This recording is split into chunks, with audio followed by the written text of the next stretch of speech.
Tonight we're focusing in on Zoom with Galaxy AI on the new Samsung Galaxy S24 Ultra. Ah, a baby tiger. Check out his claws as he prepares to pounce on that frog. Close one, but not as close as this Zoom. We can literally count the whiskers and... Oh look, Mum's here. Good thing I'm nowhere nearby. Go wild with Galaxy AI on the new S24 Ultra and zoom in on the epic day or night. Get yours now at Samsung.com. Strike! Tell me something I don't know, Ump. Well, unlike that nasty curveball, there aren't any surprises when you finance your next car with Carvana. You get real terms personalized for you right in your strike zone. Really? Steer-right! How am I supposed to focus when you're telling me about Carvana? Well, Slugger, you gotta keep your eye on the ball. Just like you can keep an eye on your customized down and monthly car payments. I can customize those? He's out and on his way to finance his next car with Carvana. Visit Carvana.com or download the app to get pre-qualified today. We'll drive you happy at Carvana.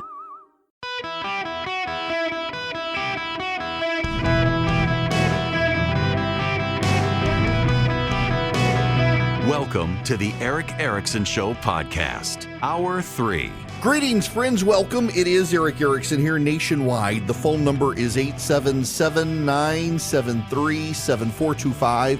Should you wish to be on the program, I am very, very happy to have you. I got to say, I was stunned during commercial break the amount of emails I got from people and Twitter conversation over this airline thing. Let me see if I can deal with this one just real quick, because I actually don't want to drag this out. I'm happy to take calls on it, but the president and Congress are considering forcing airlines to allow families to sit next to each other more and more. I didn't actually even know this was a thing. I don't travel often with my family anymore. When they were smaller, I did, and it wasn't a thing. But in the last few years, as airlines have discounted the back of the plane more, one of the things that you discount with the back of the plane is you don't get to pick your seat. It first come, first serve, or some such like that. And in some cases, if you're traveling with small kids, some airlines let you and your small children board first, but not in every case.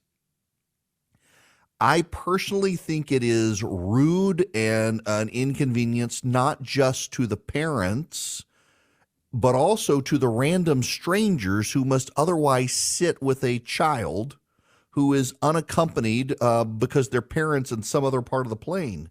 It's infuriating to me that airlines are forcing, if you want to do this, you got to pay extra. And I don't think we should be charging families exorbitant fees to sit together on planes, because the alternative is you're forcing essentially someone to babysit a child while their parent is in the back of the plane. Some people can afford to travel but can't afford the extra money. And it's also rude, I think, to the passenger who's not the parent to have to sit there and watch over a kid who is not their kid. Some of them won't, and some of them may have ill intent toward the kid. This is a horrible, horrible anti-family process and policy by a lot of airlines. And I understand they want to nickel and dime us for everything, but they're nickel and diming us for our bags. They have small overhead bins forcing you to pay. One of the most ridiculous things I think these days is because some airlines charge you if you want to check your bag. People are bringing their bags on the plane that don't fit, and then they're like, oh, yeah, we'll just put it in the back, no charge, now that you've gamed the system. Other airlines have undone this. They figured that out. The whole process of burdening airplanes. I think it's George Will who one time wrote that since their plane took off at Kitty Hawk till now, the airline industry has made a combined profit of 5 cents. It is a terribly non-profitable business over the long term. And there are people like, for example, I've got one guy who is saying, why not just choose seats in advance like those of us who care where we sit do? Well, that's just it. In some cases, in many situations, you can't, depending on the airline fee. Some airlines don't do that. And some airlines no longer allow you to do that without paying massive fees, if at all. I'm responding to this liberal who just thinks, well, I mean, everybody should be rich enough to be able to do. Some people can't. And I know plenty of people, by the way, who do get their tickets to try to keep their families available, and then they arrive at the airport and the airlines have screwed everything up and they separate the family and the kids. This has happened more than once to my producer, Charlie, where they try to cluster together on the plane and then the airline separates them. They've got their tickets, but the airline has messed stuff up. I'm sorry, y'all, but we as a country should value families. It's good public policy to value families, and our airlines should be incentivizing having parents stay with their children instead of having random strangers sit next to the kids and having to babysit someone else's kid. It's a terrible idea. All right, now I can move on. I just stirred something up with that one, but I want to talk about Trump. I don't actually want to talk about Trump. I don't want to talk about him at all, but this is related to Trump. Friends, it is somewhat hilarious to watch what is happening. The left has finally figured out that Alvin Bragg, the New York DA, may be in over his head and risks reelecting Donald Trump. And they're starting to freak out about it. The Daily Beast, among others, is starting to cry about this. There is actually a story. This is the headline under their section called Trumpland. These people need Donald Trump. They have a section called Trumpland. But here's the headline. Manhattan DA insiders worry the Trump hush money case is weak sauce. Here is their fear. It is March 29th of 2023 as I am talking about this story. A prosecution wouldn't happen until probably the end of this year or the beginning of next year. And Donald Trump gets acquitted because it's a weak case. That, my friends, would help Donald Trump in an election. And Democrats are starting to worry about this. This is the Daily Beast. The indictment that Manhattan District Attorney Alvin Bragg is currently seeking against former President Donald Trump over his payment to silence a porn star about their sexual affair is based on a crime that was so flimsy it was never viewed as a standalone criminal case, according to 3 attorneys who have worked on the investigation. These insiders spoke to the Daily Beast on the condition of anonymity because they're not authorized to discuss the ongoing criminal investigation. A grand jury may soon decide whether to indict Trump for faking business records and dodging campaign finance laws when he used his company, the Trump Organization, and his personal fixer, Michael Cohen, to quietly pay hush money to the adult film star Stormy Daniels to keep the revelations from derailing his campaign. But that criminal probe is just a small slice of a much more expansive criminal investigation into Trump's ties and lies to banks, insurance companies, and the government. Bragg's decision to bring back what has been deemed the zombie case surprised insiders. They are deeply, deeply concerned that if they pursue this case, it's such a bad case that they could help Donald Trump. Assistant district attorneys and their outside advisors are unclear about the novel approach and whether it would hold up in court. The DA's second version is even more of a stretch. This one involves attaching the business records charge to a bonkers underlying crime, viewing Stormy Daniels' attempt to sell her story on the eve of the election as her trying to extort Trump. One lawyer says it's a somewhat awkward construction that would act as if Trump was, in effect, a blackmail victim. The final nail in the coffin, though, seems to come when Bragg inherited the case.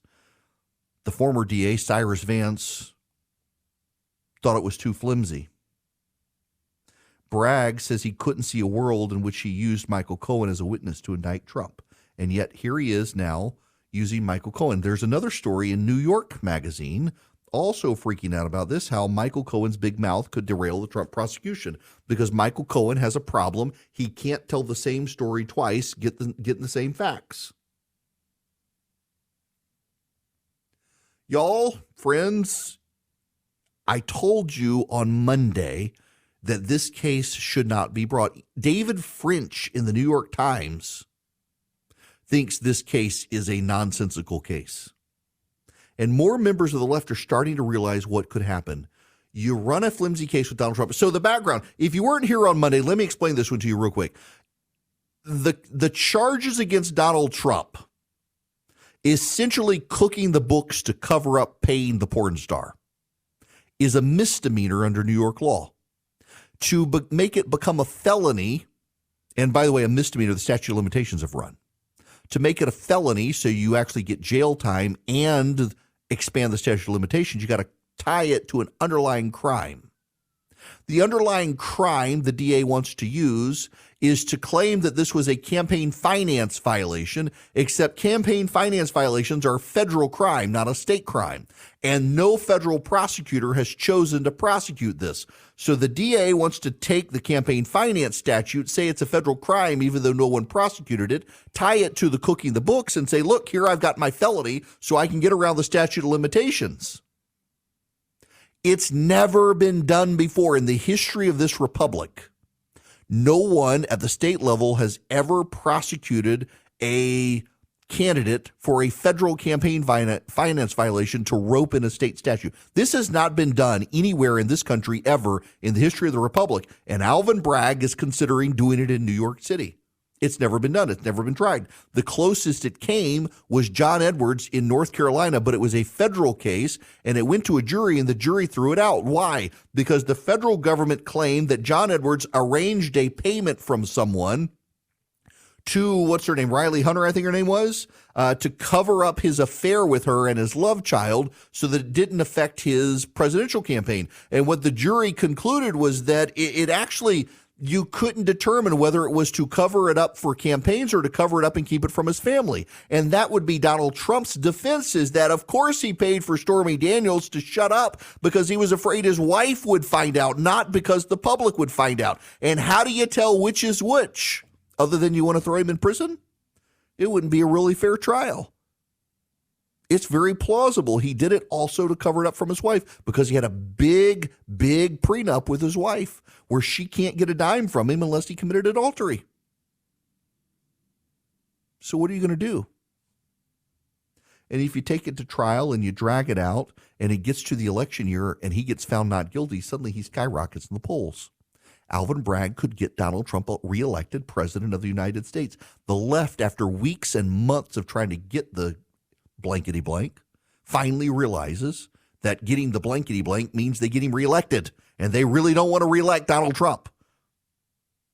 It's all kind of delicious. It's really kind of funny. I mean, they have been so high on their own supply for weeks that, Alvin Bragg, they finally got him. They finally got him. This is what they're going to do. And now they started realizing, and I wouldn't be surprised if it's David French's column in the New York Times that explained it in elementary school terms for them to understand this is not smart, guys. This is not smart. I don't think it's a coincidence that David French's column comes out in the New York Times explaining the situation, and now the left's like, oh my gosh, really? This is how they're trying to get him? He could get off. He could be found not guilty. That could help him. There's a huge freak out in all you've got people going to the Daily Beast from the left, from inside the DA's office, attacking the DA for trying to pursue this case, worried that it will help him. Friends, it will help Donald Trump. If he's found not guilty because of a really stupid case, it absolutely will help him. The DA seems to want to get Donald Trump reelected. The left, having finally realized that's what's happening, is starting to freak out. But here's the dirty little secret. Many members of the left-wing press who hate Donald Trump also want Donald Trump to get the nomination and possibly reelected. And the reason is because their readership, their profits, their subscriptions, their viewership, it all skyrocketed when Donald Trump was president. As much as they may hate Donald Trump, they realize Donald Trump is really, really good for their business. The more they can keep him around, the better. Joy Behar on The View this morning actually said that it was to their advantage for Donald Trump to be the Republican nominee because he has the greatest chance of losing to Joe Biden. So some of them want him to be advanced so that they can beat him. And a lot of them, they don't care as long as he sticks around so they can make more money and get more viewers. I have not only converted my entire family to Bull and Branch sheets, but a lot of my friends as well, because I actually believe in them. You can feel the craftsmanship, and the amazing thing is that these sheets get softer every time you wash them. Don't believe me? Give them a try. Right now, you can get early access to Bull and Branch's spring sale. You use code ERIC, that would be my name, ERICK, and get 20% off today at bowlandbranch.com. That's Boll and Branch, BOLLAND branch.com. The promo code is ERIC. Exclusions apply. See the site for details. I got to tell you guys, these sheets are designed for incredible night sleeps. They're made without toxins. They're free from synthetic pesticides, formaldehydes, harsh chemicals. They fit really deep mattresses, and I've got a thick mattress, and they don't shrink up, which is great. Take care of the sheets take care of you, and you get a 30-night risk-free guarantee with free shipping and returns on all U.S. orders. And right now, use code ERIC to take 20% off today at bowlandbranch.com. That's BOLLAND branch.com, promo code ERIC. I have finally accomplished something I am excited about for next Friday, for my Good Friday show. I have been trying. So one of the concerns that have been raised among listeners for a couple of years is that when I do the Good Friday show or the Christmas show, it is very often that I have just Protestant theologians, particularly Reformed Protestant theologians on the show. So I've been trying to get a particular Catholic priest to sit down and chat with me. And it just, I got to know him, and don't even know him well, just follow him on Instagram. Friends of mine recommended it. Just the dude is awesome. His name's Stephen Gadberry. He is a priest over in Arkansas. He was in the Air Force. He's a CrossFit instructor. He hunts. I think he described himself on Instagram as I hunt, I cuss, I work out, and I'm a priest. So we're going to record a phone call this afternoon. I'm kind of excited about it. He works with Word on Fire Ministries within the Catholic Church. He's also got a compelling story. When he was a kid, his father and his older sister were killed in a car crash. Grew up without his dad and finished high school and went off to the Air Force. Actually served in Iraq and came back, went to seminary, and has become a priest in Arkansas, where he actually has a ministry into the Hispanic families in Arkansas, among other things. So really, I'm excited to have this. We have tried now for about a year and a half to finally connect and let me talk to him about Holy Week from a Catholic perspective, among other things. And I'm kind of excited. I finally got the email from him and said, yeah, can we do it this afternoon? I got time. So between his working out and hunting, he's got some time. Okay, we got to move on. I'm going to return when we return.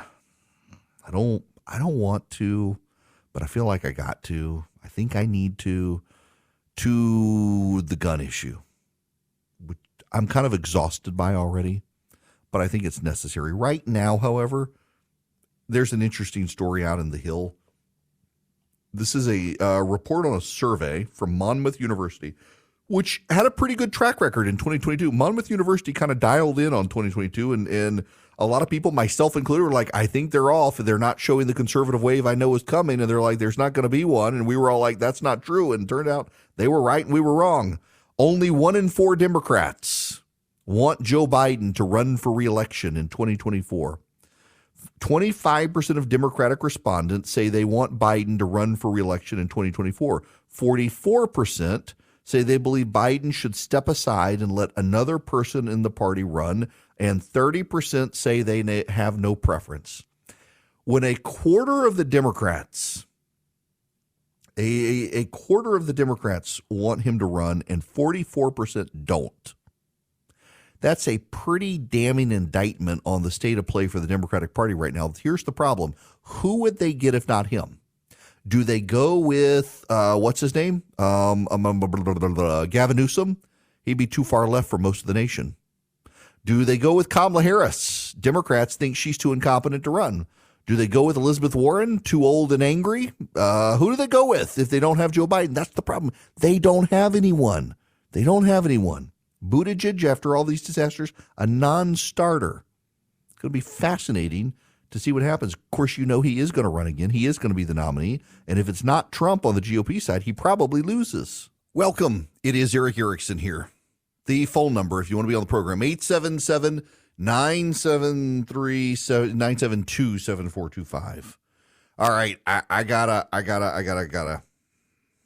We must go where maybe some of us wish we would not go. Let's talk about guns. Guns in America. Yesterday, I got a comment on my Substack from someone lamenting lack of gun control, talking about the AR-15 and how it was the military M16 that became the civilian AR-15, and it can fire 700 rounds a minute. It is technically true that a fully automatic AR-15, a machine gun, can fire hundreds of rounds a minute. As a civilian gun, semi-automatic with magazines, it's not actually going to happen. It's not actually going to happen. What is notable, however, is that the misconception that the AR-15 was originally the M16. Actually, that's exactly the opposite. Most people don't know this, but Armalite made the AR-15 back in the 1950s as a civilian rifle, and it was in 1962 that the military embraced the civilian AR-15 and asked if it could be modified into the military's M16 and made automatic. It was a civilian rifle before it was a military rifle. Most people think it's the opposite. Armalite was bought, I think, but was it by Smith & Wesson? And ultimately it became the patents expired, and now the AR-15 model is mass-produced. It's the most popular long-barrel rifle in the country. The media talks about the power that it has, depending on the round that you put in it. But the reality is that, like, I wanted to take mine deer hunting, and I've never been deer hunting before. I said, I got an AR, and all my friends were like, you need something more powerful than that to hunt a deer. It doesn't mean it's not powerful, but it's misunderstood by a lot of people who see it. They believe it was a military rifle turned into civilian use, and actually it's a civilian rifle that was modified to become a military rifle. You can get extended magazines for it. Typically, it holds 25 rounds in a magazine. You can get some that hold 50 or more. I have handguns in my home, and typically in a handgun, the magazines hold 10 bullets or so. You can get extended magazines that hold 25 or more. But people on the left say the issue is the guns, that other countries don't have the violence that we have in this country because they don't have guns. Just for purposes, for the sake of argument, let's just say, okay, you're right. Other countries do not have the gun violence that we have in this country. And other countries are not so often seeing their children go to school and wondering if their children will come home alive that afternoon. For the sake of argument, let's just concede all of that for a moment, just for the sake of argument. Some of you don't want to, but for the sake of argument, let's do that. What these other countries also do not have that our country has is a Second Amendment. There continue to be calls from members of the media for a gun buyback program. Ban the AR-15 and buy back all the guns. Now, never mind that that's not going to happen. It's also more likely than not constitutional. Now, they'll say, well, the assault weapons ban in the 1990s, they did it, they passed it, but that was before the Heller decision. That was before a 6-3 conservative majority on the Supreme Court. You risk doing this and having to go to the Supreme Court and say, nope. You know, Joe Biden brings up this all the time, that the Second Amendment doesn't give you the right to own a cannon. Actually, the Second Amendment does give you the right to own a cannon, and there's case law on that. You have the right to own a cannon. You got cannonballs? Good for you. I know people who own cannons. They don't use them regularly, but they own them and they fire them on holidays. The Second Amendment gives you the right. We have historic documented ownership of private individuals in this country owning cannons. You can think that's absurd, and a lot of you do think that's absurd.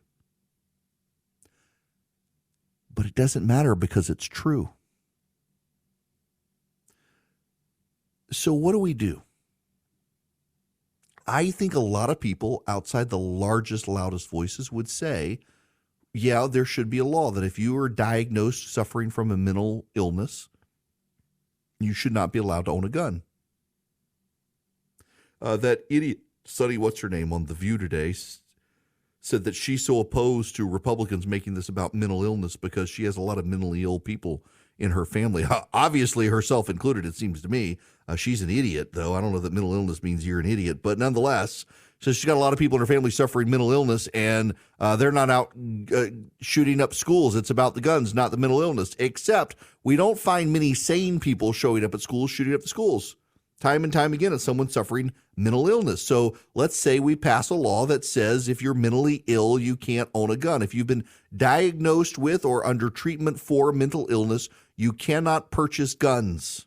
I think most proud Second Amendment supporters would say that would be a good idea. Let's get that passed. But gender dysphoria is in the DSM. And transgenderism is an expression of gender dysphoria. So now can transgender people buy guns? Aha, a little more complicated than you thought it was. So we just ban the guns. Well, you can't. The Heller decision says you have a constitutional right to own handguns, so you can't ban the handgun. Historically, the constitutional right applied to rifles, so you're not going to be able to ban rifles. Do you ban rifles with magazines? Maybe you can ban rifles with magazines, except in common usage, these rifles and handguns use magazines, so the odds are the judges won't let you. So what do?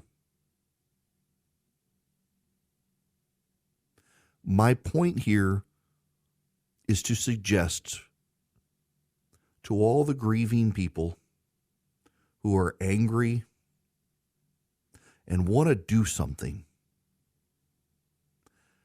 I know you do, but it's more complicated than you think. And the rush to just blame Republicans and say if only they would go along with it precludes the fact that there are multifaceted ways to look at it. Yes, you can say other countries don't have this problem, but those other countries don't have the Second Amendment.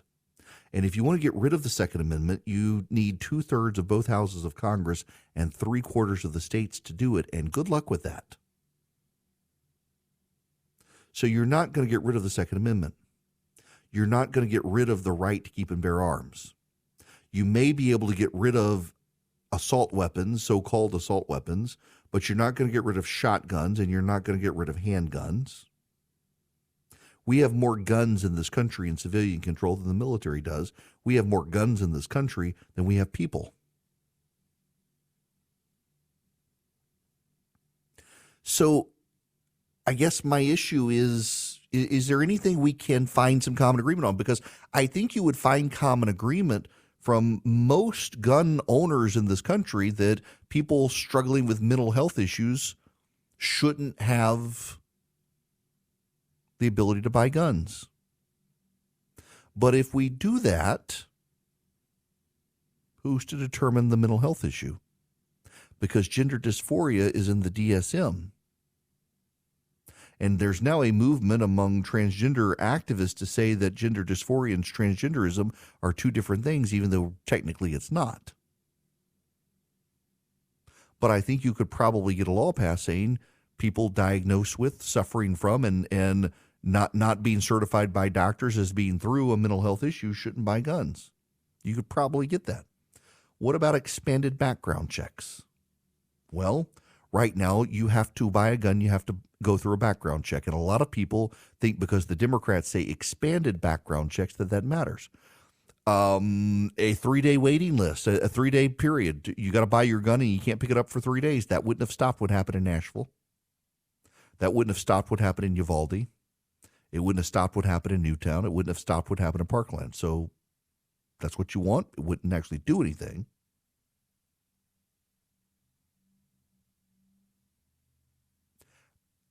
I don't mean to play devil's advocate or aggravate you. When we have these tragic situations, everyone becomes very emotional. And I totally understand the emotion. I did not know those who died, but I know people who knew them well, who are even now packing their bags to prepare for a drive to Nashville to go to a funeral.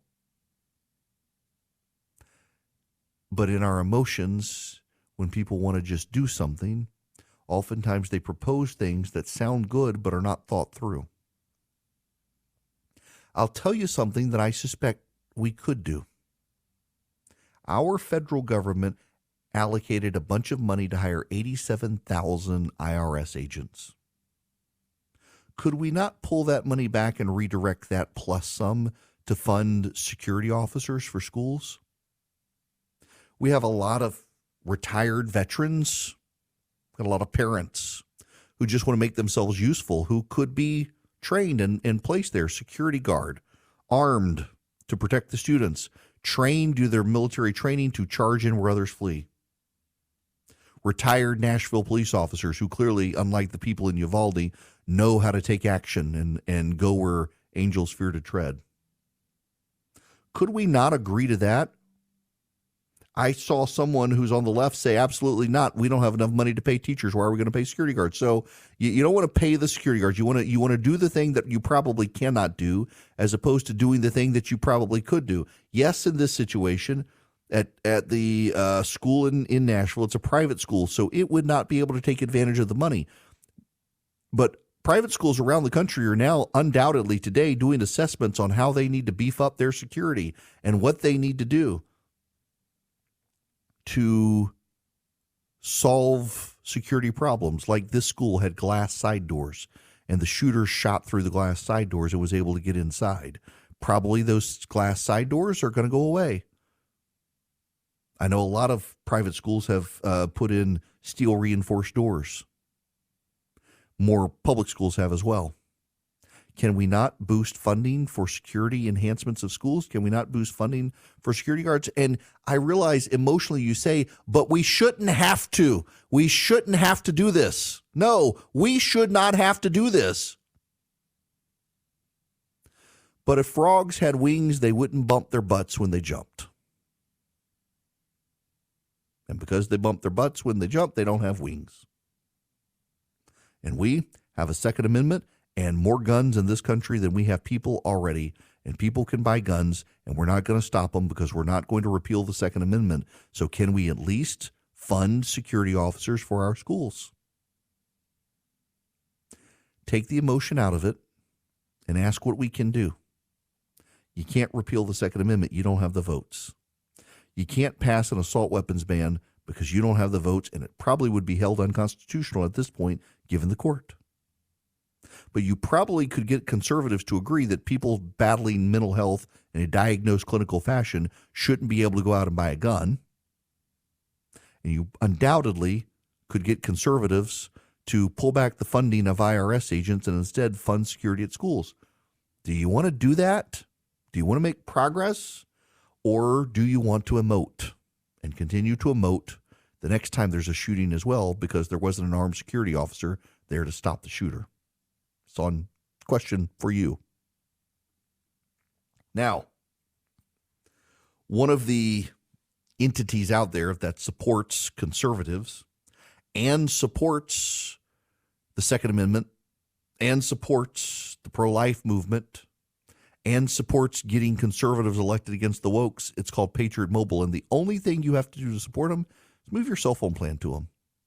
All you got to do is go to patriotmobile.com/Eric today, patriotmobile.com/Eric, and you move your cell phone service to them. They get guaranteed great service. You're probably already using the same cell towers that Patriot Mobile uses. And you can even take your existing phone number and move it to them. You go to patriotmobile.com/Eric. You can also call them at 972-PATRIOT, 972-PATRIOT. Tell them I sent you. You get free activation. Not only do you get free activation, you get great discounts. You're a veteran, first responder, an RA member, a teacher. You got multiple lines for a lot of kids who need cell phones. patriotmobile.com/Eric or 972-PATRIOT. Tell them I sent you. Get free activation. Do business with a cell phone company that shares your values and actually wants your business. You get that guaranteed great service. You get to keep your phone number, and you get Patriot Mobile. patriotmobile.com/Eric. Hi there. Welcome. It is Eric Erickson here. I've been dying to play for you this clip, and clip as in video clip, as in not a magazine that Democrats call a clip when they talk about gun control. This is John Kerry. He was asked about all the people flying private planes, going to Davos, and flying around the world. Listen to the arrogance of this man. Private aviation is an example of something where people are starting to pay more attention. And but when people who go to Davos to talk about climate change fly private, it seems like they don't want to make. Well, they actually, I've talked to them about it. They offset. They buy offsets, they offset, and they are working harder than most people I know to be able to try to affect this transition. Right.